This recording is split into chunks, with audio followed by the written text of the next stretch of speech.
Assalamualaikum warahmatullahi wabarakatuh. Alhamdulillah, wassalatu wassalamu ala Rasulillah wa ala alihi wa sahbihi wa mawalah. Amma ba'du. Sebagai langkah yang pertama dan terutama, mari kita meningkatkan iman dan takwa kita kepada Allah Azza wa Jalla. Selawat beriring salam kepada Rasulullah sallallahu alaihi wasallam, kemudian kepada keluarga dan sahabat beliau sekalian. Ucapan terima kasih kepada seluruh pengurus masjid, kemudian kepada pengurus GPS, dan juga takzim kami kepada seluruh jamaah subuh yang semoga diberkahi oleh Allah Azza wa Jalla. Judul tausiah dalam kesempatan yang singkatnya, kesalehan individu dan sosial. Kalau disingkat jadilah KIS, bacaannya KIS. Dalam bahasa Inggris lain artinya, yaitu cium. Namun harapan dengan kesalehan individu dan sosial, kita akan mencium baunya surga. Makna kesalehan individu adalah kesalehan yang hubungannya pribadi seseorang dengan Allah,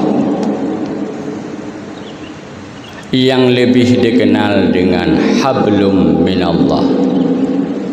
Kemudian kesalehan sosial, kesalehan kebaikan yang hubungannya dengan makhluk atau sesama manusia, yang lebih dikenal dengan hablum minannas. Dalam kehidupan kita, kalaulah kita melihat kelompok manusia yang muslim dan muslimah, itu terbagi kepada tiga, ditinjau saleh dan salah.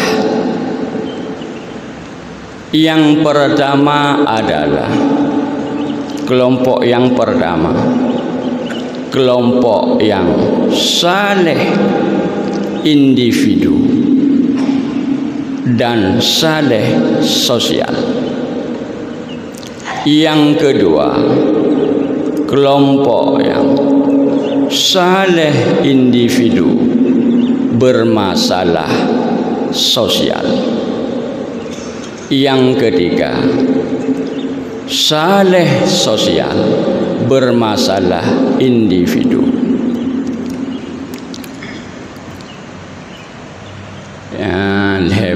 Yang kebun putra ada pun, yang kebun putra dengar ya. Yang pertama, kelompok yang pertama adalah orang yang saleh individu dan saleh sosial.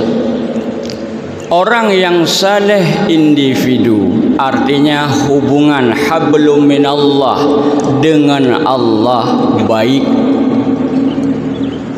lahir dan batin. Artinya baik lahir dan batin. Perkara-perkara syariat, ibadah yang lahir dia lakukan dengan baik. Salat, baca Al-Quran, salat malam, dan ibadah-ibadah yang lain. Kemudian juga baik batinnya kepada Allah dalam melakukan ibadah karena Allah yang disebut dengan ikhlas. husnuzan kepada Allah, apa yang diberikan dia menerimanya.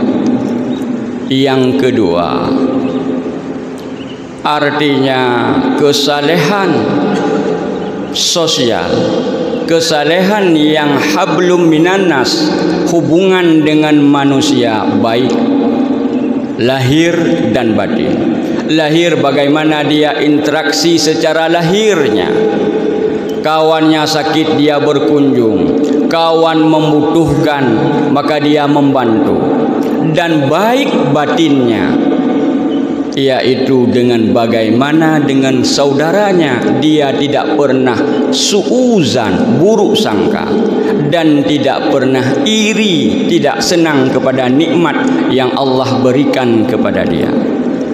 Hal ini baik sosial dan baik individu. Maka ada sebuah kisah yang masyhur. Pada suatu hari Rasulullah sallallahu alaihi wasallam duduk dengan para sahabat. Kemudian Rasulullah mengatakan, sebentar lagi akan lewat penghuni syurga. Ternyata lewatlah seorang laki-laki yang jenggotnya basah dengan hutu. Dia menentengkan sandal. Kemudian hari besok lewat, sebentar lagi akan lewat penghuni syurga. Urang baro. Hari yang ketiga Rasulullah mengatakan sama seperti hari pertama dan kedua, akan lewat penghuni syurga. Ternyata urang sedlo. Maka ada sahabat Nabi yang bernama Amrun bin As ingin mengetahui apa amalan orang tersebut. Maka kehadiri dan kedatangi rumah. Roh rumah laki idin untuk menginap. Yang tujuan daripada sahabat Nabi Amr bin As untuk mengetahui apa rahasia ibadahnya. Maka Amr bin As terjaga lebih awal di sepertiga malam, melihat biasa-biasa saja. Hari kedua juga biasa-biasa saja. Namun ibadahnya biasa-biasa saja. Dia bangun sebelum subuh, yang kemudian dia melaksanakan salat subuh berjamaah. Kemudian setiap interaksi dia, bicara dia dengan sahabat Nabi ini hal-hal yang baik atau diam. Hari yang ketiga Amr bin As belum mendapatkan hal yang ia cari. Maka laki idin disampaikan bahawa, wahai pemuda Ansar, long nak laki idin, long kejak kena supaya long ketahui bahawa putra amalan ibadah haron.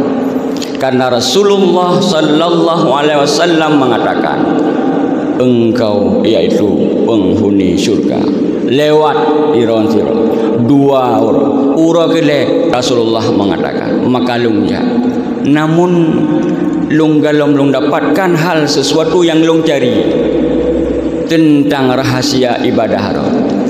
Orang Ansar tersebut mengatakan bahawa apa yang engkau lihat itulah ibadahku. Mutamah-tamah loham rempak jawaban.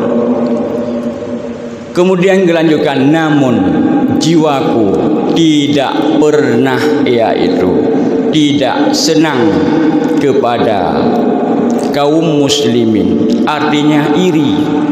Tidak ada terbentik dalam hati bahawa han senang kepada kaum muslimin. Malahan aku doakan langsung, yaitu sahabat Nabi Amr bin As mengatakan bahawa itu yang oleh kami belum mampu seperti engkau.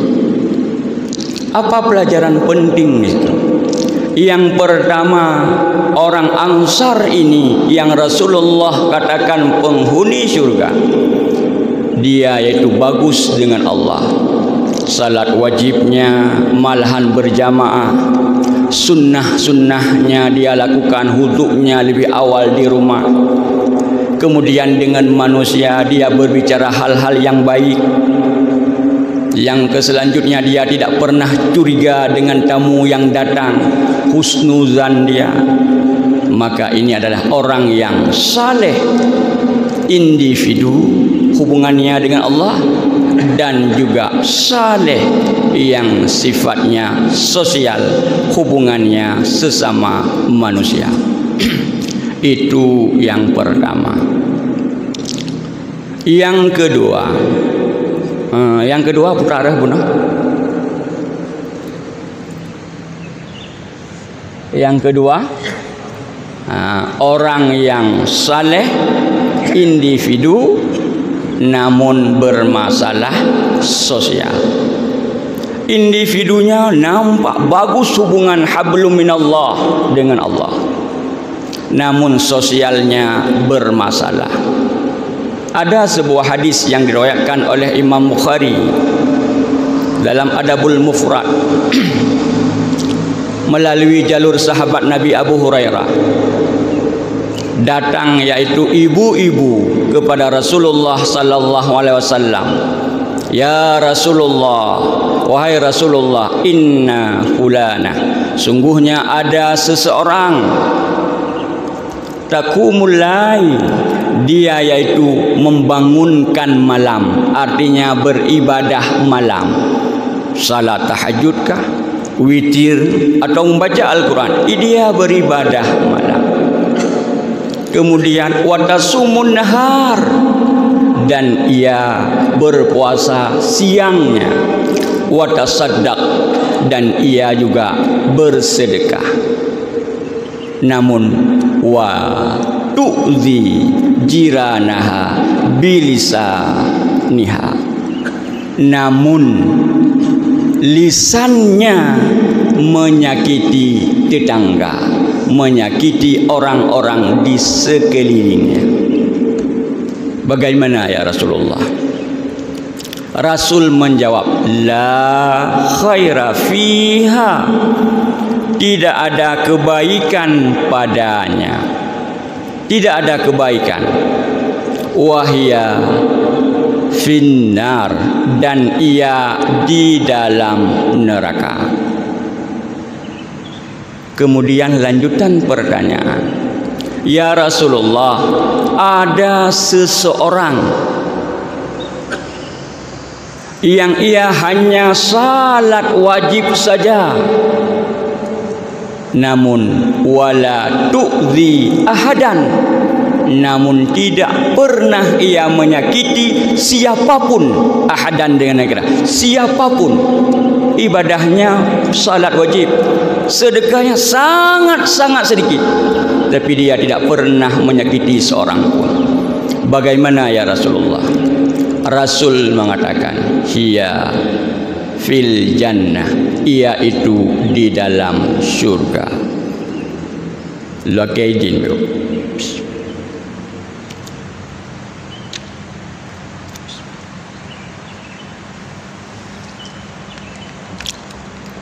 Coba oleh kita menganalisa bersama. Orang yang pertama adalah orang yang salat malam, bukan salat wajib. Punya sembahyang wajib sih luar biasa, sembahyang malam malahan, ibadah malam. Orang yang salat tahajud ini adalah jalan-jalan penghuni syurga, ciri-ciri penghuni syurga. Yang kedua, dia berpuasa. Berpuasa satu hari dijauhkan dengan neraka 60 tahun. Yang ketiga, dia bersedekah selalu. Bersedekah ini pun akan dijauhkan daripada neraka. Namun ada sesuatu yang ia lakukan, yaitu menyakiti tetangga, orang-orang di keselingnya. Rasulullah langsung mengatakan dia tidak ada kebaikan. Nah, puasa tersebut habis pahala. kejut gara-gara menyakiti tetangga dengan ghibah kah? Atau dengan fitnah, atau dengan menjelek-jelekkan, atau dengan kata-kata yang kasar dan merendahkan orang lain. Itu kata-kata yang menzalimi orang lain.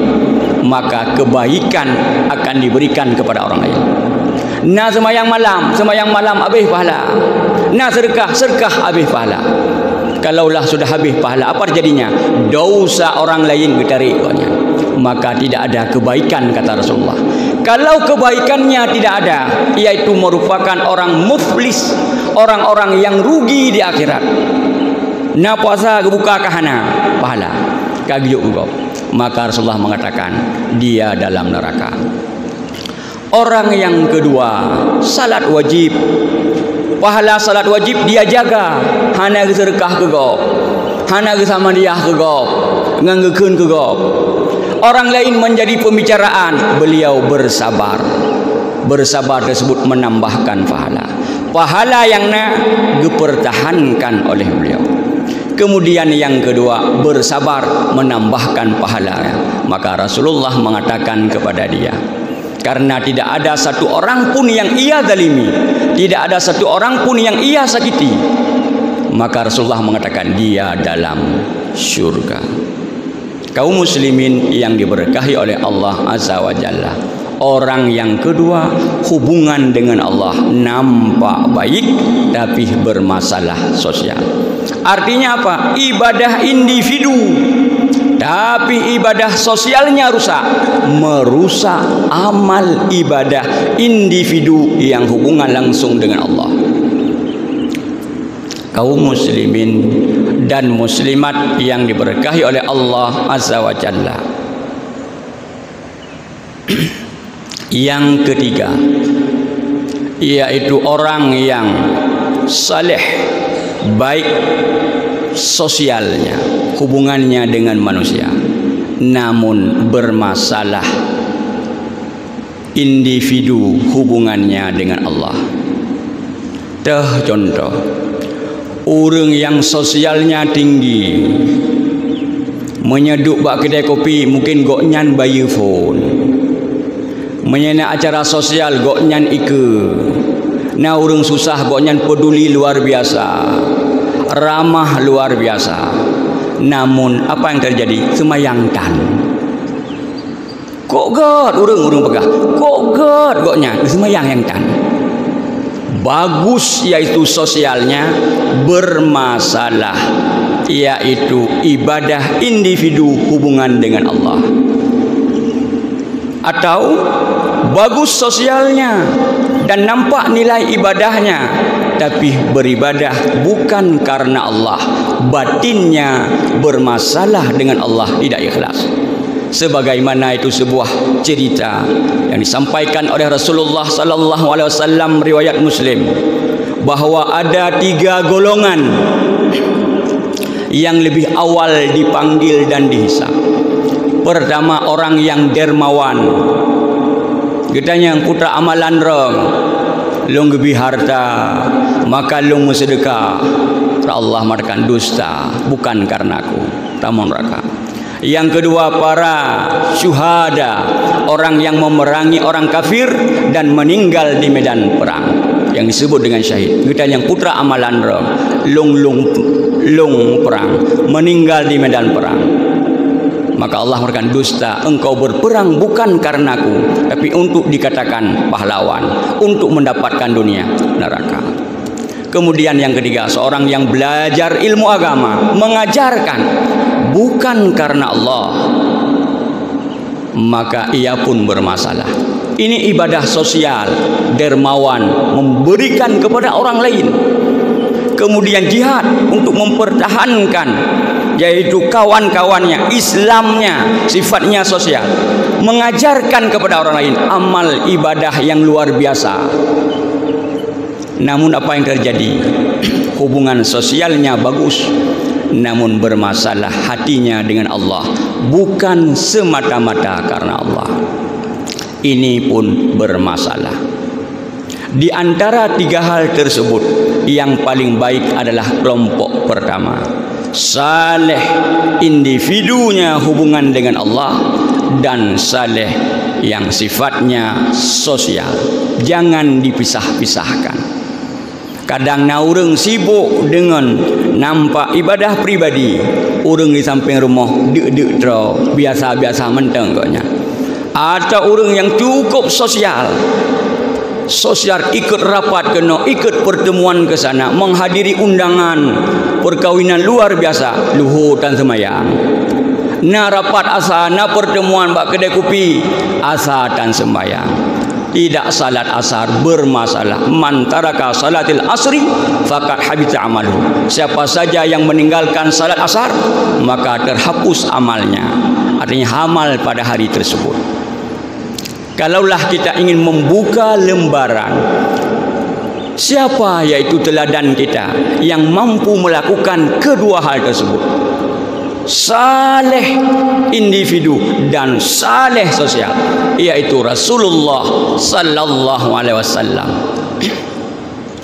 Malahan beliau jangankan kepada kawan, kepada lawan pun beliau saleh baik.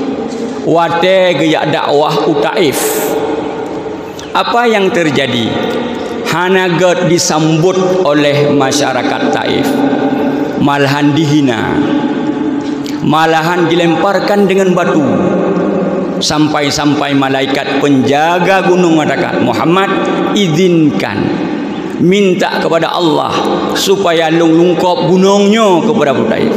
Apa yang beliau katakan? Jangan. Semoga yaitu keturunan-keturunan daripada penduduk Taif akan beriman.